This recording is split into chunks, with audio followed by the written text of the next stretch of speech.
The runaway success of the Toronto Star has made Joseph Atkinson immensely wealthy. But he never likes rich men, and he continues to call for a high tax on excessive profits to help pay for welfare programs. The state is not wet nursing unfortunate people. It is spreading the income of the nation more evenly, so that there may be less anxiety, less destitution, less misery, and less suffering. Atkinson is ostracized by the rich and powerful, who mock his newspaper as the Red Star.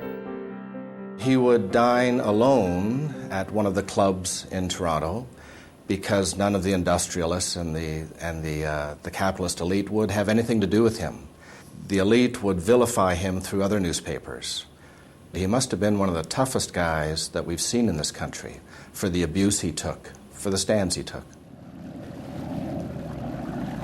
After half a century at the helm of the Toronto Star, old age is finally catching up with Joseph Atkinson. He still feels the loss of his wife Elmina, 17 years after her death. He was warm. I adored him. He was a wonderful, wonderful man, and would suffer my little childhood songs and little stories, and he always had time for me. He was a great believer in children and their potential. The man scorned by the Telegram as Holy Joe for his fondness of quoting the Bible has at last grown battle-weary. I have spent my life fitting out a great ship for a voyage, and every time I am ready to set sail, I have to make some further improvements for a still greater voyage. Atkinson has weathered many great storms and is immensely proud of his memorable victories. Most of the social reforms listed in his famous letter to Laurier and virtually ignored by the Liberal chief had now become the law of the land. Universal health care will be the last strand in the social safety net. Appropriately, it is Atkinson's oldest friend who sends the last letter the newspaper baron will receive. Throughout the whole of that period, I have had in you the truest of friends, both political and personal. William Lyon Mackenzie King. The next day, May 8, 1948, Joseph Atkinson dies quietly at his home. In his will, the great publisher left the bulk of his fortune, including his newspaper, to a charitable trust in his name. To this very day, the Atkinson Charitable Foundation and the Toronto Star, as well as his heirs and executives, are bound by his guiding principle: humanity above all.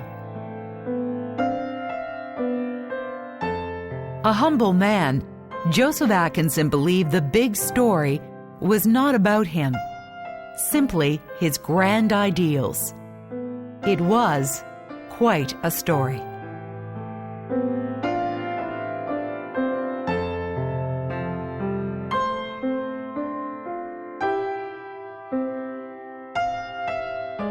Toronto probably would not be Toronto without Joseph Atkinson and the Star, largely because there has to be a voice of social conscience. The Star had a very different origin, and when Atkinson took over and used it as a vehicle for his own social gospel beliefs, he was consistent. And that's highly significant because people rely on voices like that. I think the reason why Joseph Atkinson is my hero and the hero for many of us is because he built a newspaper from a rag that was about to fold into the most successful, profitable, and biggest newspaper in the country. At the same time, through his business, he promoted his social conscience.